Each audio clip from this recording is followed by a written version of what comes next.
ஓம் சாய்ராம். சாய் மகிமா டிவி நேயர்களுக்கு வணக்கம். ஸ்ரீ சாய் சச்சரிதம் கேள்வி பதில் பகுதி 4 6வது கேள்வி. வேப்ப மரத்தின் கீழ் நிறுவப்பட்ட பாதுகைகளில் பின்வரும் வசனத்தை பொறிக்க பரிந்துரைத்தவர் யார்?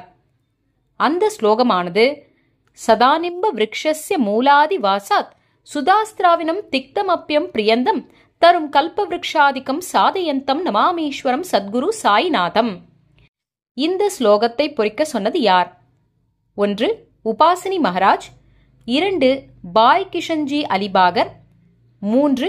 டாக்டர் கொத்தாரே, 4. தாதா கேல்கர்.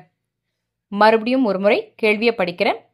வேப்ப மரத்தின் கீழ் நிறுவப்பட்ட பாதுகைகளில் பின்வரும் வசனத்தை பொறிக்க பரிந்துரைத்தவர் யார்?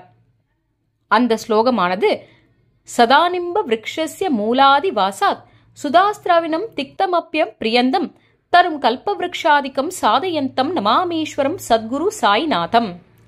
இந்த ஸ்லோகத்தை பொறிக்க சொன்னவர் யார்? 1. உபாசினி மகாராஜ், 2. பாய் கிஷன்ஜி அலிபாகர், 3. டாக்டர் கொத்தாரே, 4. தாதா கேல்கர். இந்த கேள்விக்கான பதில சாய் மகிமா அன்ன சேவா குழுவினருக்கு அனுப்பி வைக்கும்படி தாழ்மையோடு கேட்டுக்கிறோம். நன்றி. ஜெய் சாய்ராம்.